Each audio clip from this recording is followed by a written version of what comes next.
ما تخپلا یو کس خبره کوله یو ډاکټر را لغاخ لګولې او دا پیکس غاخ هغې کې بیا مسله وه وی هغه وطنه وی ډاکټر لیګیا هغې کس وی دی کې ما ته ټلیفون راغی وی زما د مفتی عبدالله شاه صاحب سره ډېر ښه تعلق دی وی ټلیفون چې مې اوچت کړو د مفتی صاحب ټلیفون وی ما ته وی چې څه کوې مې حضرت داسې غاښ مسله مې ده او غاښ مې نه وځي او ډیر تکلیف ته راته ډاکټر ځای کې ما وی هغې طرفه راته مفتی صاحب وی چې یو ځل ووایې چې بسم الله الرحمن الرحیم وی ما وی چې بسم الله الرحمن الرحیم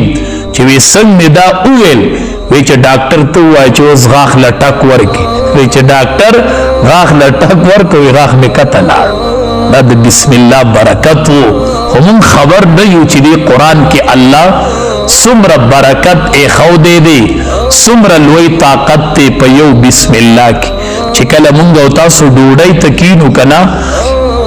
او ډوډۍ شروع کوو ته وایي بچیه بسم الله ووایه بچی وایي بسم الله الرحمن الرحیم بیا نوڼۍ داسې لاس کې نوڼۍ ته وی شیطان وایي چې زما د ډوډۍ د خوړو اراده وه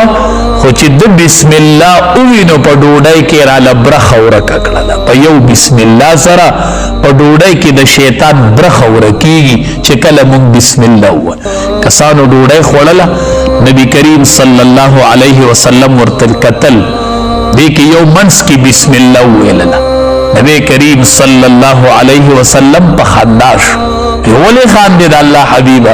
وی چې تا کلمه وویلله نو ما شیطان لیده چې باقی یې شروع کړې هغه خوراک یې ورځه واپس کم چې خوړلی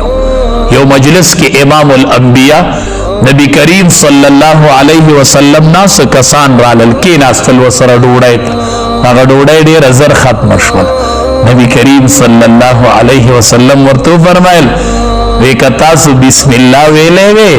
دا ډوډۍ به ټولو ته پوره شوې وه خو تاسو بسم الله ونه وی ځکه هغه ډوډۍ کمه شوله دا خو صرف د قرآن کریم یوه سرنامه ده چې د صورت په اول کې لیکلي دي بسم الله الرحمن الرحیم چې کم کار شروع کوئ هغه ښه کاري او صحیح کار وي او اهم کار وي نو هغه بغیر د بسم الله نه مشورو کوي د دواړو جهانو سردار فرمایي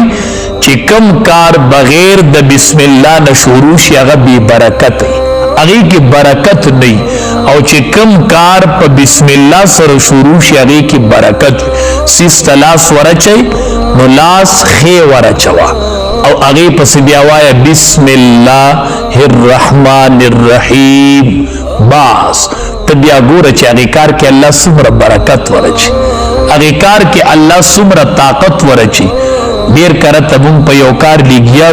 یو ګزار ورکوه سمې نه خوري دا مونږ بسم الله نه ویلي ته بسم الله ووایه بیا په هغې کار ګزار وکړه چې ته د بسم الله طاقت ووینې دې کې د الله نوم راغلی دی د الله صفتونه راغلي دي بسم الله الرحمن الرحیم دې کې خو د الله نومونه دي او د الله په نوم سره شروع کیږي دې کې ډېر خیرونه او برکتونه پراته داسې د قرآن هر صورت هر آیات هر کلمه سورة الکهف دا قرآن کې یو صورت نه دی حدیث مبارک کې راځي چې څوک دا ووایي چې کوم ځای تلاوت کو نو د هغه ځای نه واله د حرمه پورې حرم شریفه پورې دا ټول علاقه به الله روښانه کړي او یوه هفته به د ده نه مخې ته یو نور قایم شي ځکه سوره کهف چې نازلېده نو دې سره د قرآن چې کله د اسمان نه نازلېدو نو 80,000 فرشتي ورسره راغلي وي چې کله سوره کهف را نازلېده نو چې د یو صورت سره په زرګو په لکو فرشتي را روان دي چې هغه صورت د اسمان نه راځي داسې د قرآن هر صورت د قرآن کریم چې دی دا د کمال نه ډک دی دې کې ډېر خیرونه پراته دي او دې کې ډېر برکتونه پراته دي حدیث مبارک کې راځي چې کم خلق د الله په کور کې راجمع شي لکه مونږ چې نن راجمع شو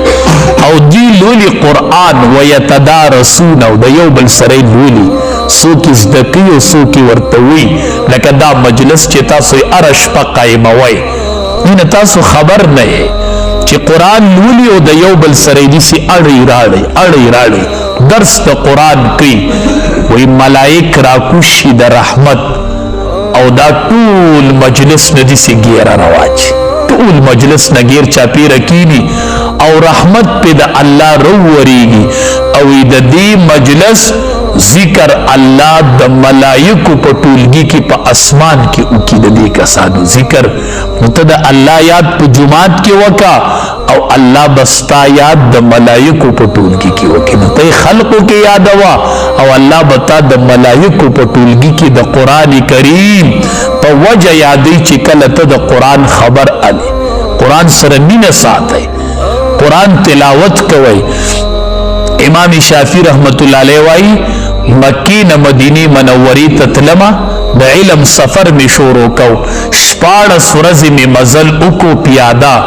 او شپاړه سورزی می قرآن کریم ختم کو شپاړه سپیری شپاړه سورزی په سورلې روانم سفر کوما او شپاړه سپیری می قرآن کریم ختم کو د قرآن سره دومره مینه وا دومره د قرآن سره محبتو دومره د قرآن سره عشقو چې قرآن نه به نه جدا کېدل نبی کریم صلی الله علیه وسلم دو صحابه په چوکیدارۍ ودرول وی مونږ به آرام کو تاسو زمونږ چوکیداری